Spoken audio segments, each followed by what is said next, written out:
Answering a simple question without an easy answer today on the show. Why have the Suns started so up and down? 3-3 start here. Duane Rankin from the Arizona Republic joins us to break it all down. Coming up on Locked On Suns.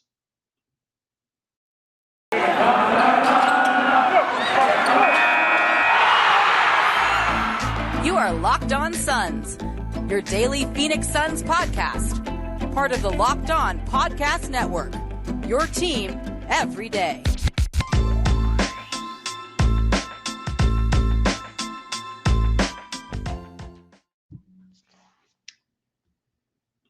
We are back. This is Locked On Phoenix Suns. We're part of the Locked On Podcast Network. I'm your host, Brendon Kleen, credentialed media member covering the Suns the past 5 seasons. Listen to the show wherever you get podcasts. Subscribe on YouTube. We are everywhere. Thank you for making Locked On Suns your first listen every single morning. And big show.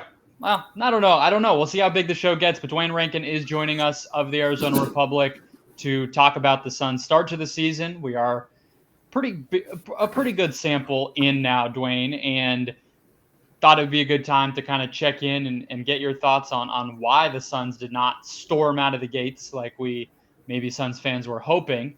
But first of all, how you doing? How have you enjoyed getting back into the swing of things, traveling again? How's the season been for you so far? It's early. Like you said. Early. The season's early, the travel's early, everything's early. So it's a wait and see. It's a wait and see. So we'll see. So far, so good. And the show will be big because of you. It's not going to got nothing to do with me. I'm just here. So don't put that on me. I won't. I will not heighten the expectations on you. I never would. It ain't got nothing to do with expectations. It's your show. That's all I'm saying. It's not my show. Let's start here. I try to check in on it periodically because I don't necessarily have a bunch of new things to say about it, but because you are here and might have some more insight, this ESPN story and the statement from the organization, is there anything new that you can tell Suns fans about timing, fallout? What should people be expecting in terms of this? Because we're in this waiting period now where it's been 2 weeks and complete radio silence. I don't think it's a waiting period. I just think that you got to go through certain stuff when you're dropping a story like this, and not just you just throw it out there. And there's a whole lot of tape. I'm not gonna call it red. I'm not gonna call it anything. It's just tape. You have to see. Okay, if we do this, this happens. If we do that, that happens. If we write this, this is going to be looked at. If we you recheck your sources. You say, okay, look, we're going here. Is this real? If it's not real, I think a lot of what happened when you look at the release itself, just so I was saying something like, how can you not prove that you didn't do something? That statement should have sent off boop boop boop sound waves, because it's like, what are you saying? Because that could be interpreted in so many different ways. So I think that obviously the Suns responded, and I have an idea of what's held it up, but other people are doing due diligence. We're doing due diligence. Anybody who saw that should have been, okay, let's see what's going on. And so talk to a few people, but at the end of the day, it's you're trying to figure out something, and your hope is that people come and talk and open. Now, since that story dropped, a lot of people, if you're out trying to find out what happened, people are talking, but it's a matter of what they're giving. And obviously nothing has been given to the extent that leads someone to go forward with it, to say, okay, this is what you think is coming, this is what we've learned. And so I think that's where everybody is. This isn't, story's been worked on for months. I've talked with people that said that they knew about it back in January. So it's not like, when you're doing that, when it's a slow drip, you're digging and you're making sure all your I's and T's are, I's are dotted, T's are crossed, because all it takes is one thing to be off, and then that'll just blow the whole entire story up. So no, I think you're completely right. And I guess the thing to continue to say is take the allegations seriously. If you're a fan at home waiting on this, Right. it's not just theater of the downfall of an owner or whatever. There's people behind these stories. That's what I've continued to say, and I don't think it was any favors were done by the reporter. I hate to use the quotes, but the guy who jumped ahead of this did not do anybody any favors, including those victims, by trying to get a scoop rather than let the process that you're describing continue to play out. But let's transition to basketball. The other strange thing about the start to this season is that the Suns have been very up and down. They have not been the dominant team that we saw close last season or run through the Western Conference last year. They're 16th in offensive efficiency right now, 16th in defensive efficiency. You could go through, the Lakers game, the first half against Denver, the second half against the Kings, the second half in Tuesday night's game against the Pelicans. There's these moments where they've looked good, and then there's a lot of moments where they've not looked so good. So, I came out of last night's game feeling like that second half could be one where there was a lot of talk about, just comfort, whether it's a guy like Frank Kaminsky who knows the system just being out there, whether it's Chris getting a little bit more chemistry with some of these players, whether it's a guy like Jay Crowder coming out of a shooting slump. There's a lot of stuff you can point to, but what do you think is kind of the key to keeping that foot on the gas for this team? Is it mentality? Is it something on the court? Where do you think they have to look to keep doing this and streak together some wins?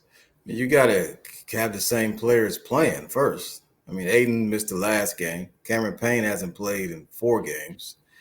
So you got to have the same, build the same rotation. That's what the Suns had going last year, is that even though they were working through kinks early in the season, it was the same guys working through it. And you're adding in, McGee, and then you're trying to figure out Shamet. Shamet's been a mystery. He started off fast, and now it seemed like he's trying to find his way again. I was like, wow, he clicked early, and then now it seems like he's, not wanting to do a catch and shoot, wanting to, guys rushing at him. So now he's dribbling. It looks kind of awkward. You're like, what's going on with him? He was working extra today after practice, so curious to see how he plays tomorrow. But I think a lot of it is just you're trying to, they haven't had a consistent group out there. Then you're trying to figure out who does what well. Devin didn't do hardly any preseason. So to me, you want to talk about, he personifies what's been happening. Like there's stretches where you're like, okay, that's that guy. In that third quarter, right? And then, that third quarter against the Pelicans, you felt like he's about to shoot him out of the game. Yeah, right. He's been streaky as anybody. Right. So that's he personifies what's happening. Like there's stretches where he plays really well, like at the end of the game, and then there's stretches you're like, what is he doing? He had 6 turnovers. I mean, he's turnover prone. He averages like 3 or so, but 6. That against a team like that. I get Willie Green's the other guy that's the coach that understands Devin maybe more than anybody other than Monty Williams in terms of the Suns' connections. But that's just too much. And Chris not being aggressive has been my thing. I don't see that. I know he says he can get what he wants anytime he wants, but this team can't just have him just sitting idle on offense and not trying to shoot. I mean, they need him to score to win. His best game was against the Lakers offensively. They won that game pretty convincingly. So they need him to shoot and score. Yeah, I think you're seeing a lot of the same things that I am. And I mean, I think the thing I keep harping on that you just touched on there, that is that so much was made coming out of the offseason of the continuity, running it back. That was kind of the storyline. But low key, like underneath of that starting lineup staying intact and Cameron Payne coming back, there is a lot of change. And so even, the injuries don't help that. The fact that already you've seen Abdul Nader was in the rotation, now he's not. Jalen Smith had 1 game he was in the rotation, and then now he's not. There's no use in developing him anymore, right? They're not going to put any work into that, so he might not see the floor. Now Frank Kaminsky seems like he's reminding everybody, oh yeah, when he's out there, things tend to look better on offense. So there has been a lot of inconsistency, despite the fact that on paper and sort of when they roll out the ball to start the game, it looks like, oh, that's the same Suns team. It's really not so far.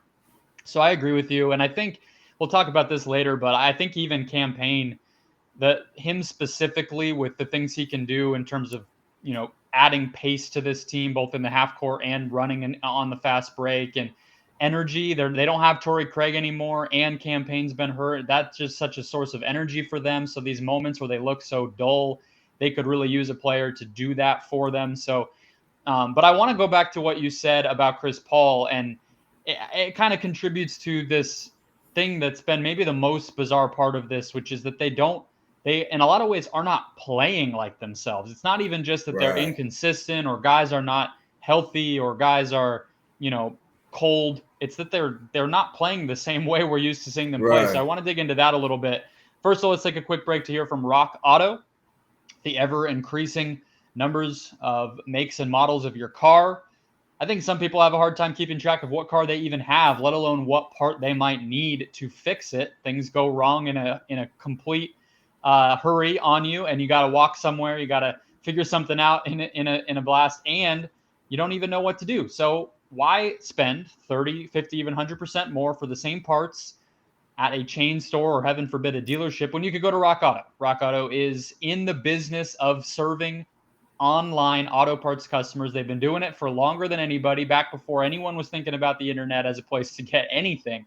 20 years ago, they're a family business, so they know what they're doing. The same folks have been helping you forever, and they save you a ton of money. So just type in the car that you have over at rockauto.com, scroll down to the part that you need, click purchase, and it's at your door within days, and a lot more money is left over in your pocket. So go to rockauto.com right now, see all the parts available for your car or truck, and write "Locked On" when you make your purchase in their "How did you hear about us" box, so they know we sent you. Amazing selection, reliably low prices, and all the parts your car will ever need.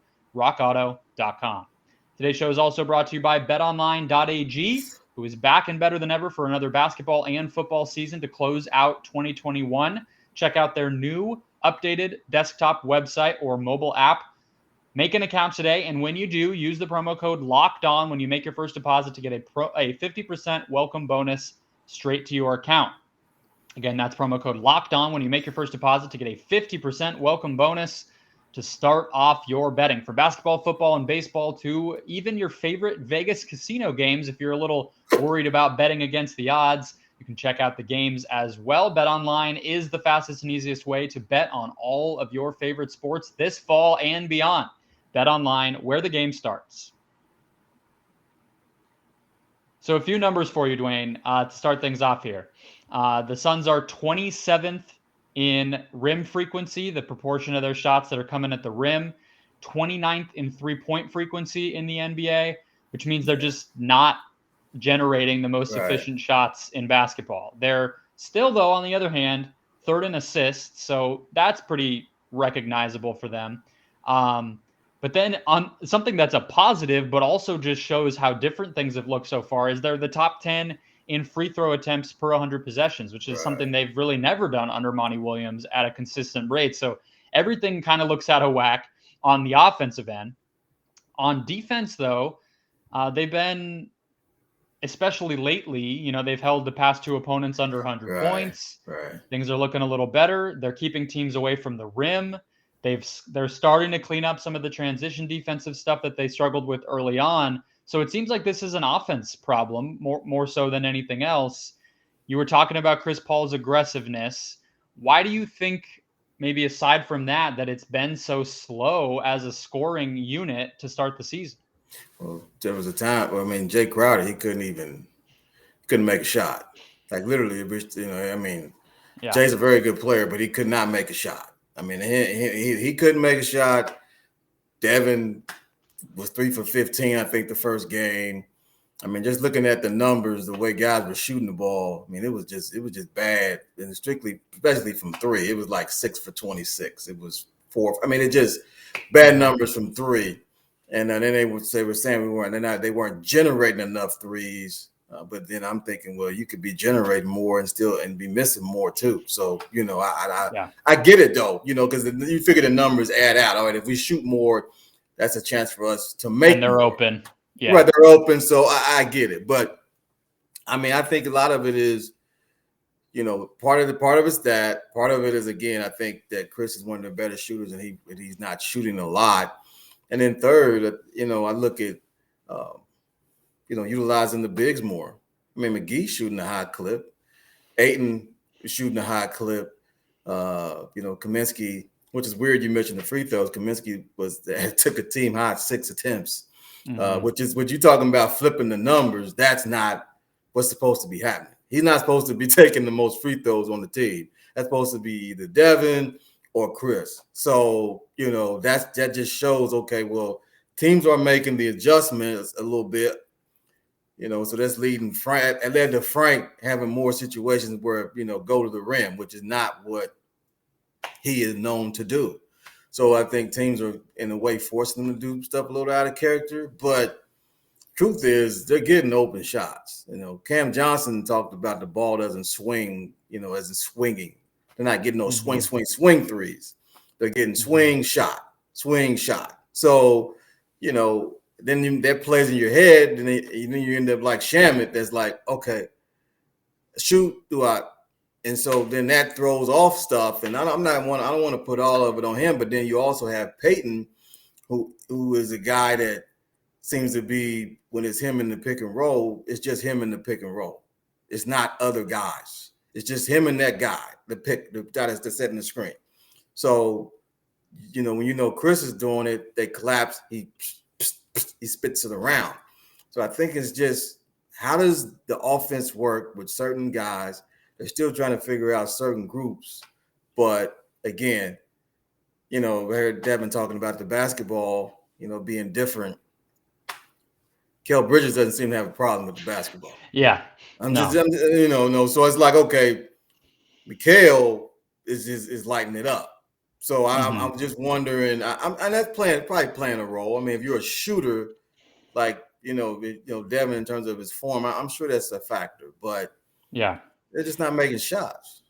Yeah, you go through it. It's Devin Booker's at 28%, Crowder 28%, Cam Johnson 32%, Landry Shamet 35%. Really, it's Bridges and Paul in terms of guys behind the 3-point line who are shooting above league average right now, and that's only 2 players. And Chris doesn't take a lot of those. At least he hasn't so far this year. So yeah, I mean, that's going to explain a ton of it.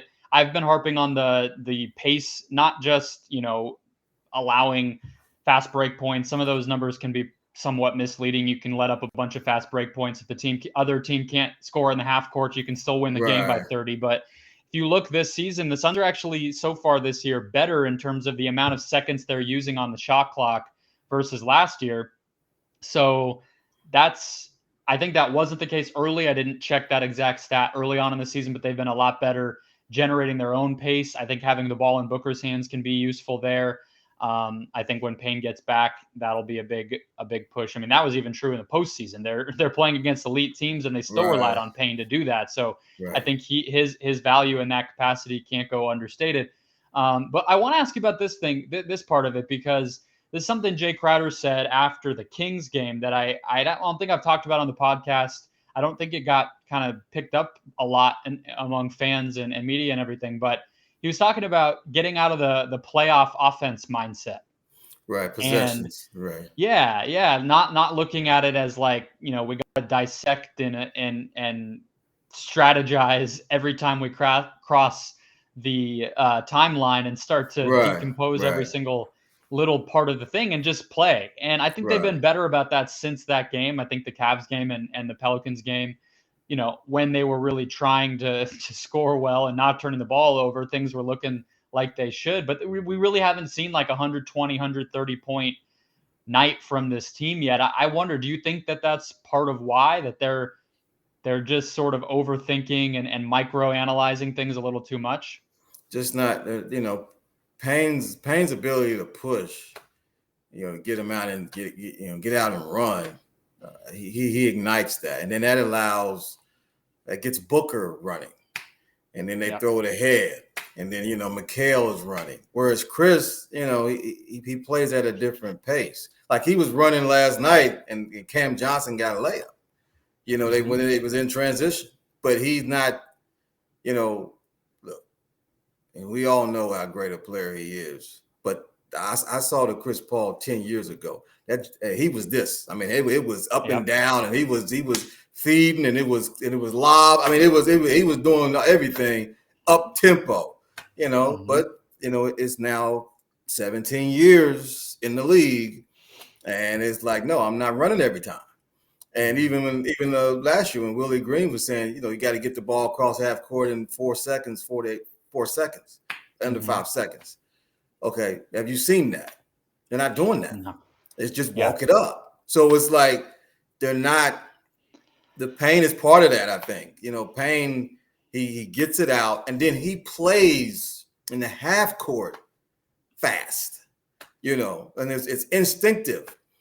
And we know Chris is instinctive, but the Payne not being out there, it's hard to imagine it, but it's been significant because what Payne does too, but far different, but Payne gives you the three as well. And Payton isn't giving you that. And then if you come up on Payne and he goes around, he gets a layup. So there's a lot of this adjusting that they got so used to eat playing with each other and these new parts trying to figure out. And there was a time I watched it with McGee. They just throw it up, and it's like, wait a minute, you can't just throw it up every time for him. Like, look, they got better last night, but there was a stretch where it was like, let's see who can throw a lob to JaVale McGee. No, run the offense. Let's see that, and then that will lead to you being able to throw it to him in a more traditional sense. Yeah, I think JaVale is a whole. He's been more of a. Integrating him has required more of an adjustment than I think anybody thought, which is weird. Maybe it's just been too long since he played with Golden State, but you'd think having played with the team, they're even more meticulous than the Suns are, and he fit in fine, right?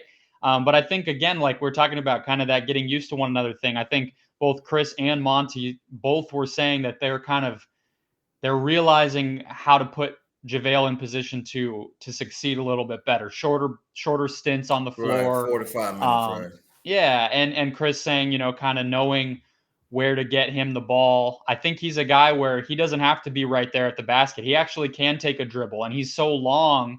We saw it on some of those and ones, some of those dunks where he can kind of catch, gather, and finish in a way that maybe DeAndre doesn't do as often, or other bigs might not prefer. So I think you'll see that come along, but yeah, it's just these little areas where I think you're seeing it struggle. And I agree with you that campaign's going to make a huge difference. But I wanted to talk about one of the other big storylines with you of the season here, on offense especially, which is Mikal Bridges and the role he's taken on and how you think that's looked, and if you think it's something that will get better or what it'll look like by season's end. First, though, let's talk about McDonald's. This episode of Locked On Suns brought to you by McDonald's, which has been proudly serving communities since 1965. McDonald's has always been more than just a place to get tasty, affordable food. It's a place where friends and family can come to reconnect, a place where classmates can meet up for a study group where they know they'll have dependable Wi-Fi and an endless supply of French fries and McFlurries. Win or lose, it's a place where teammates, competitors, the home team, or the away team can come to recharge.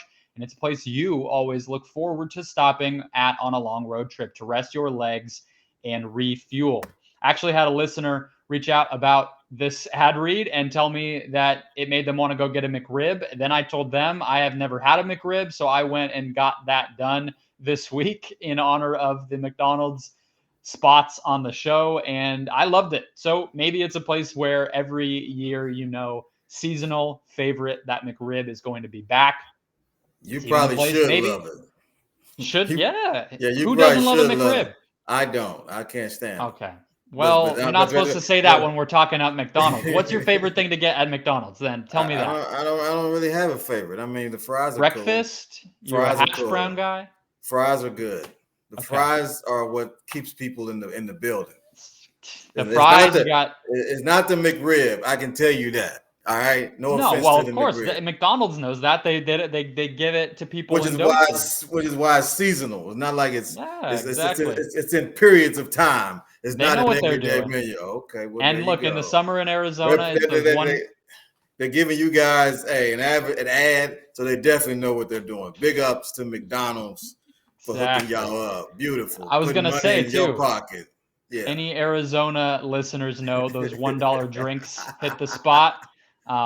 So we appreciate McDonald's, a center for communities everywhere. McDonald's, I'm loving it. Right, there you go. He's loving it. There it is. I'm loving it. All right. Yes, All he right. is. Let's get to Mikal Bridges here, Duane, to close things out. Suns, I was doing some lineup number digging before we got on. Mikal has been far and away the biggest impact on the Suns lineup so far this year. They're almost 31 points better per 100 possessions with him on the floor, which will not stay that high over a full season. If it does, they're not going to be a very good team because you don't want any one guy doing that to you. Otherwise, when you're not when he's not on the floor, you're going to be screwed. Right, it's disaster.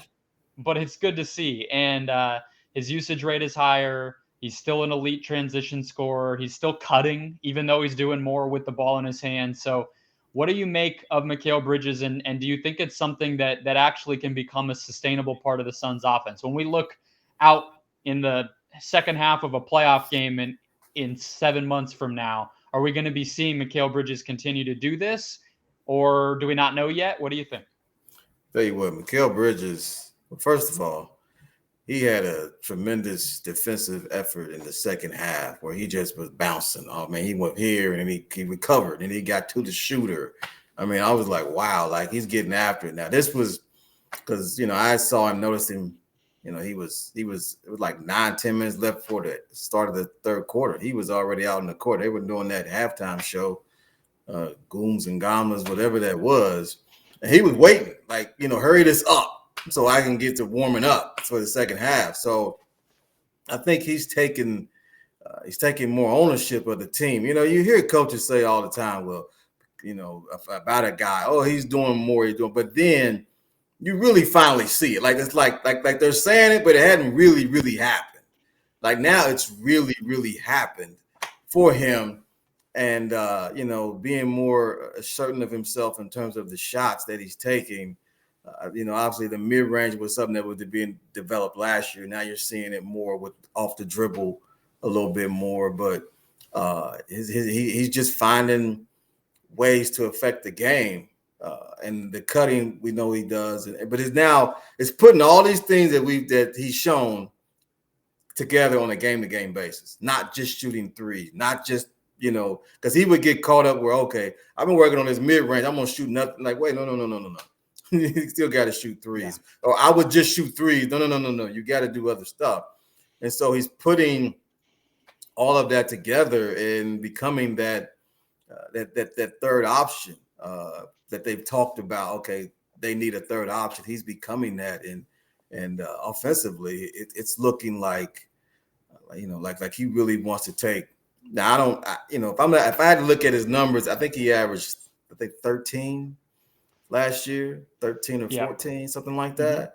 Mm-hmm. Can he get it up to 18? Yeah, 19? He's at 16.3 right now. But like you said, the threes he's still taking. I mean, he's at 4.2 per game after 4.4 per game last season. Maybe it dips a bit, but that's about the ballpark. He's still a guy who never turns the ball over. Right. Even with the more responsibility this season, he's turning the ball over less than 10% of the time, which compare that to what you were saying about Devin Booker. Book has always been a guy, even when he's had all-star seasons where he's turning the ball over quite a bit. You are seeing, like you said, a lot of the different pieces come together. I would like to see him get to the free throw line a little bit more, and that's going to be just attacking the basket. He's working his way closer in. I think he still has he has some hesitation, I think, going to the basket because he's a little bit on the smaller side. He doesn't want to get, he's going to get fouled hard if he goes in there and teams are going to test him. Right? Yeah, no doubt. There's like 2 dribbles or 1 dribble away from drawing contact. And, for someone of as long as he is, he doesn't have the floater yet. That's Cam Johnson too. Cam Johnson thinks he has to get all the way to the rim to go in for a layup. No, if I was Cam Johnson, I would be watching Bridges and developing that pull up, and then that would lead to eventually figuring out that mid range. Do you go all the way? Do you pull up? Do you shoot the floater? Mikal has done all that. Now it's about shooting the floater, and again, you're right. I mean, he's not, but he's not going to be that guy. I mean, I'm sorry. I mean, he's 25. No, I mean, I'm sorry. You know, unless he just swells up, that's not going to happen. That's just not who the guy is ever going to be. So he's going to have to get more wiry strong, which he may be. Like sometimes it just takes a guy to get knocked on his tail and then be like, okay, this is all right. You know, it hurt, but I can deal with that.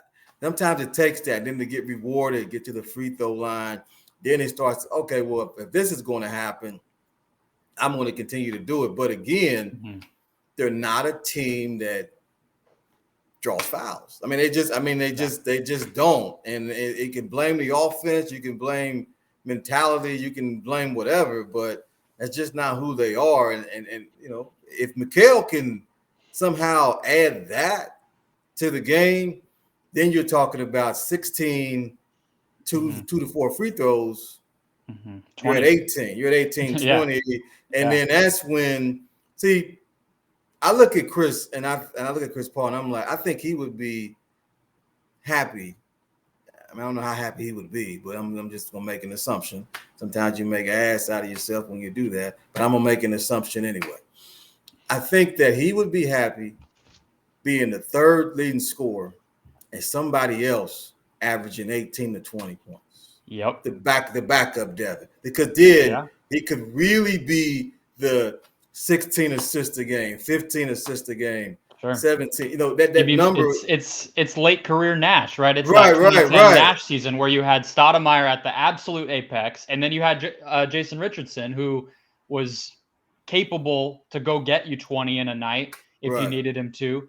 And I think you're totally right. I think that's where this is ultimately going to be headed. I mean, by the time that I don't know if it's Mikal, right? But by the time that guy is on the final year of the deal he just signed, not the non-guaranteed year, but even the one before that, it's not going to be that he's the guy scoring you 41 points in a game 6 of the Western Conference Finals. I mean, maybe, but that's not what anybody should be planning on, and that's why this Bridges thing is so big.